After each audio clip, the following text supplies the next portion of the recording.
Bonjour à tous. Cette année, Rencontrons le monde fête son tout premier Noël. Et pour l'occasion, je vous ai préparé un calendrier de l'Avent spécial Amérique latine. Je remercie alors toutes les personnes qui se sont prêtées au jeu pour nous raconter un Noël ou un Nouvel An qu'ils ont vécu en Amérique latine et qui les a marqués. Dans cet audio, nous allons entendre Frédéric qui va nous parler en fait de la région de Formosa en Argentine, une région qui est très très peu touristique. On verra que l'Argentine dispose de plein de traditions sur Noël qui sont toutes très très différentes de ce que l'on peut connaître en France. Hola, je m'appelle Frédéric, je viens d'Aubonne, une ville en région parisienne. Je vais vous parler de Formosa, une province peu touristique au nord de l'Argentine, qui est à la frontière avec le Paraguay. Par rapport à Noël et jour de l'an, j'ai tendance à faire Noël plutôt en famille et jour de l'an avec mes amis.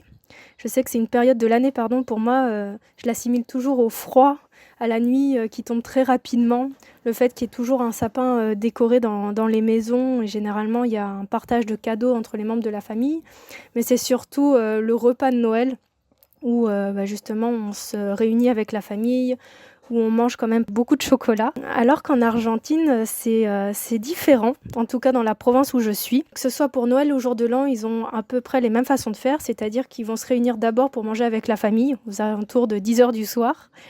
Après, ils vont se rencontrer avec leurs amis vers minuit. Et un peu plus tard dans la nuit, ils vont généralement en boîte de nuit. Donc après, ça peut durer jusqu'à du 6, 8 heures du matin. Ici, je vois pas énormément de sapins, en tout cas dans les maisons. Il y en a un grand dans la ville, énormément. Il est très très haut, il est très grand, il est très lumineux, il est très très joli. Mais j'en vois très très peu au sein des maisons. Ce que je vois beaucoup par contre, c'est que toutes les maisons sont beaucoup décorées, c'est-à-dire qu'il y a beaucoup de lumière dehors. Et ça se passe aussi dans la ville en général, que ce soit au bord du fleuve, que ce soit à la mairie, un peu comme chez nous. Mais par exemple sur les hôtels, enfin toutes les entreprises aussi vont s'y mettre.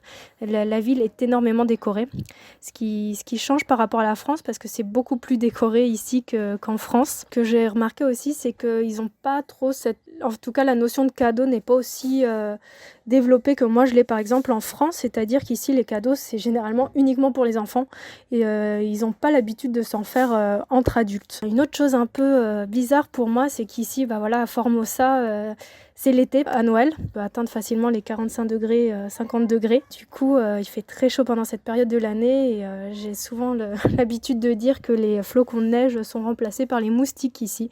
Il y a énormément de moustiques à cette période de l'année. Au niveau du repas, ça me surprend à chaque fois, on mange un barbecue. Beaucoup de viande, de saucisses, ça va être différentes viandes, ça peut être de la vache, ça peut être du bœuf, ça peut être du porc, mais qu'on fera forcément cuire du coup au barbecue. Et ça sera généralement accompagné de salade. Et vu qu'on est au nord de l'Argentine et du coup à la frontière avec le Paraguay, il y a quand même des tendances culinaires qui viennent aussi du Paraguay, comme le chipawasu, qui est une sorte de flan sucré, si je peux dire, à base de maïs et avec beaucoup de fromage. C'est très apprécié ici. Généralement, quand on attend que le repas se prépare et que la viande cuise, on boit ce qu'on appelle le maté. C'est une boisson typiquement argentine à base de plantes et on met de l'eau chaude dedans du coup et on boit et on se partage ce fameux maté entre les différents membres de la famille. Et la petite particularité, comme je vous ai dit, c'est qu'il fait très chaud ici. Donc au lieu de boire ce maté chaud, on le boit froid et ça s'appelle un tereré. Donc avec de l'eau très très fraîche et c'est vrai que ça fait plutôt du bien à cette période de l'année. Au niveau des autres boissons, pendant le repas, on va avoir de la bière qui est assez classique ou du cidre parce que c'est un événement. Ou sinon ça va être du vin rouge. Et ça, c'est un truc que j'arrive toujours pas à comprendre, les modes de consommation ici. C'est que les gens n'ont pas l'habitude de boire le vin seul, comme on le fait par exemple en France. Ils vont forcément rajouter ou des glaçons, ou de l'eau directement, ou pire encore, du Coca-Cola directement mélangé au vin.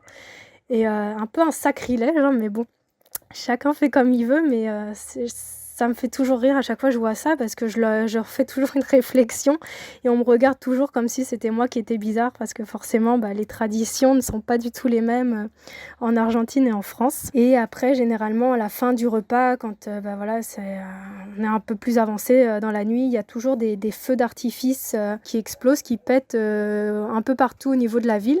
C'est pas du tout coordonné par la mairie, mais vraiment par les particuliers, c'est-à-dire que chacun chez soi peut lancer des feux d'artifice. Ça m'a impressionné la première fois que j'ai vu ça. On a l'impression d'être un peu comme au 14 juillet, mais chacun fait ça dans son jardin. Mais c'est une tendance qui a quand même a vocation à disparaître. Les animaux ont peur, donc c'est interdit petit à petit. Voilà, c'était mes anecdotes et mon ressenti sur le Noël à Formosa en Argentine. Et je tenais à remercier Aurélie de m'avoir donné la possibilité de parler de cette fête dans cette région peu touristique de l'Argentine. Merci beaucoup. Je remercie Frédéric de nous avoir parlé de cette ville qui c'était vraiment très très intéressant d'avoir partagé avec nous son expérience. Oui, c'est vrai que les traditions sont tellement loin de ce que l'on peut connaître en France avec notamment la tradition sur le vin ou encore les cadeaux. Je ne savais pas qu'en Argentine c'était seulement pour les enfants.